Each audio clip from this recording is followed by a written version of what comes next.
Friends, स्वागत है तमारू मारी चेनल में। दूधीनो हलवो, दूधीनी खीर तो तमे बधा खाईने कंटाळी गया हशो, पण आजे आपणे एक दूधीमांथी बनती नवी वेरायटी जोईए, एटले के दूधीनी फराळी खीचड़ी।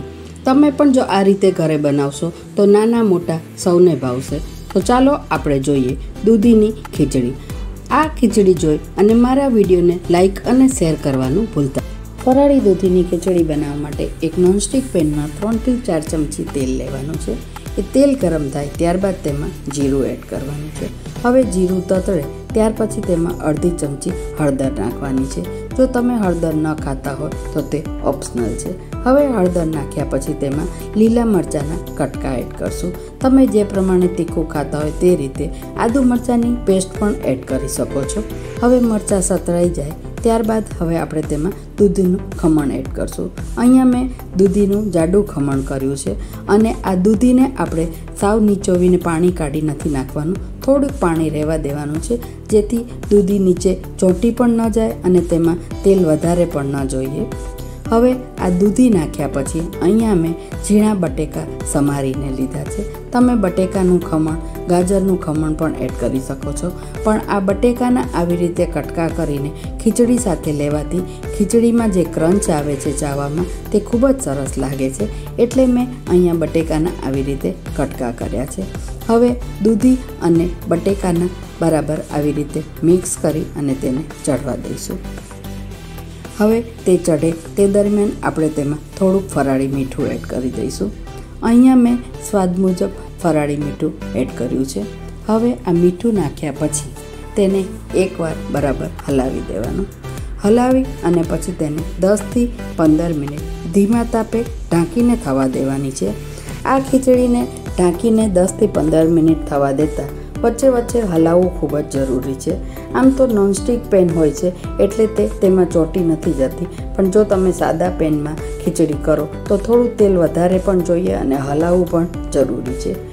આ ખીચડી હજી આપણી થોડી વાર છે એટલે તેને હજી થોડીક વાર ઢાંકી અને થવા દઈશું। આ એક ખૂબ જ હેલ્ધી અને ડાયટ ખીચડી છે કે જેમાં તેલ પણ ઓછું જોઈએ છે। હવે તમે જોઈ શકો છો કે આપણી ખીચડી તૈયાર છે, કેવી છૂટી સરસ દેખાય છે। તો તૈયાર છે ટેસ્ટી એવી દૂધીની ફરાળી ખીચડી। હવે આ ખીચડીમાં આપણે મસાલા બધા એડ કરશું। મસાલામાં સૌપ્રથમ મેં અડધી ચમચી ખાંડ નાખી છે। જો તમે ખાંડનો ટેસ્ટ વધારે ભાવતો હોય તો વધઘટ કરી શકો છો। હવે ખાંડ નાખ્યા પછી હવે એમાં આપણે સિંગનો ભૂકો એડ કરશું। અહીંયા મેં સિંગનો આવી રીતે ભૂકો કર્યો છે, એટલે કે થોડીક આખી દેખાય તેવી સિંગ પણ રાખી છે। આ સિંગ ચાવવામાં આવે છે તો ખૂબ જ સરસ લાગે છે। હવે સિંગ નાખ્યા પછી તેમાં અડધા લીંબુનો રસ એડ કરશું અને આ લીંબુનો રસ નીચોવ્યા પછી હવે તેને એકવાર આપણે બરાબર મિક્સ કરી લઈશું અને મિક્સ કર્યા પછી હજી તેને આપણે ધીરા તાપે થવા જ દેવાની છે, એટલે લીંબુ અને ખાંડ આપણે જે નાખી છે તે બરાબર મિક્સ થઈ જાય। હવે આ મિક્સ થઈ ગયા બાદ આપણે તેમાં જો તમે કોથમીર ખાતા હોય ફરાળમાં તો તે કોથમીર નાખી અને તેને 2 મિનિટ માટે ઢાંકી અને ધીરા તાપે થવા દઈશું। તો તૈયાર છે આપણી ટેસ્ટી એવી દૂધીની ફરાળી ખીચડી। ફ્રેન્ડ્સ, આ શ્રાવણ મહિના દરમિયાન જો તમે વ્રત કે ઉપવાસ કરતા હોય તો જરૂરથી બનાવી લેજો અને મને તેના વ્યૂ કોમેન્ટ બોક્સમાં જણાવજો।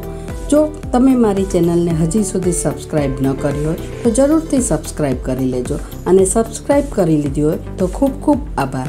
તો મળીએ નેક્સ્ટ વિડીયોમાં, ત્યાં સુધી બાય બાય।